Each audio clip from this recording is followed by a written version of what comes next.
And here's the finished cheap solar cart with wheels. The sides are built just like in the other video where I explain all the cut sizes, except what I did was I added a couple of 56 1/4 cross beams on the inside, and then the 59-inch ones were moved to the bottom to act as two bottom rails. There are wheels added, and then there's a small skid in the front that it sits on. Back here there's also two crossbars added with others to act like a railing to hold the battery.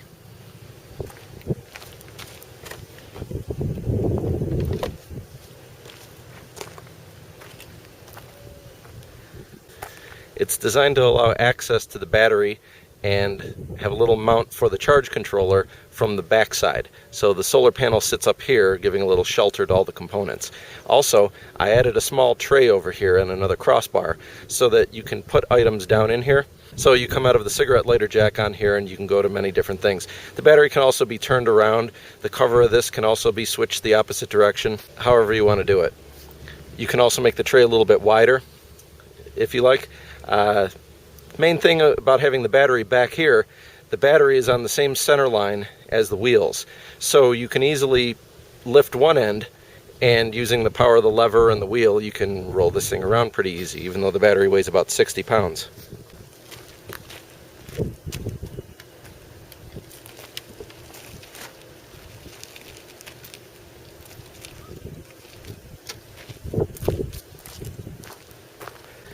And having it built this way with only two wheels on the backside allows you to pivot this around to let it follow the sun all day long.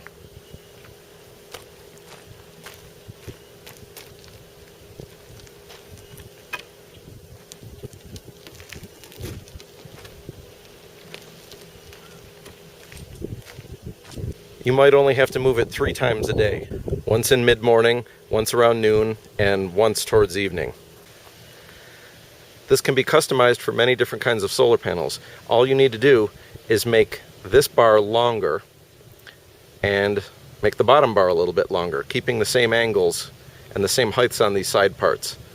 Actually, the back one would have to be raised a little bit.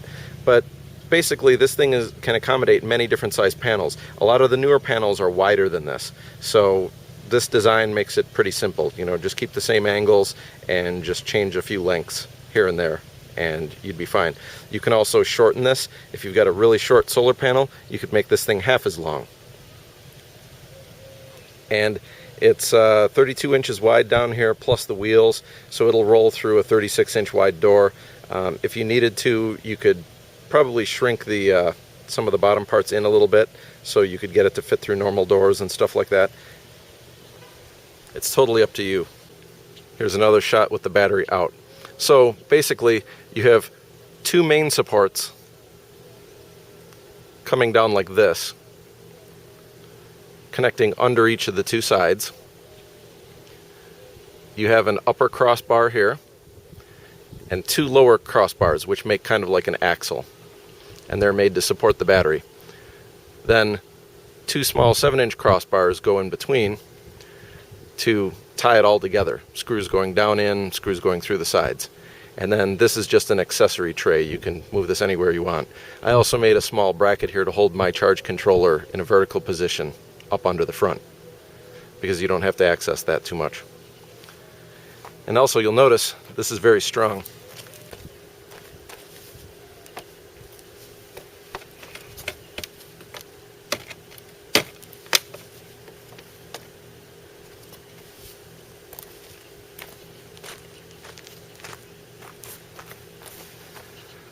So you can put all kinds of batteries in here. If you wanted to, you could probably widen these out, and you could put two golf cart batteries back here from Sam's Club, two 6 volts, and they would actually fit on this.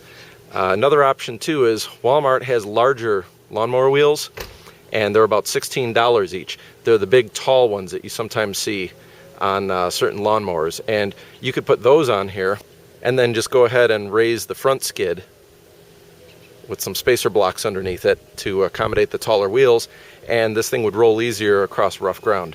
You could even put on almost like wheelbarrow style wheels or hand truck wheels on here, you know, big inflatable 10-inch ones or something like that. Use whatever you have. These are pretty cheap. They're only about $5 each. And for more information on all the cut lengths and everything on this, you can visit my Google Docs, and you can actually get the PDF document that has the SketchUp 3D drawing of this in there, and I'm going to go ahead and add dimensions on that.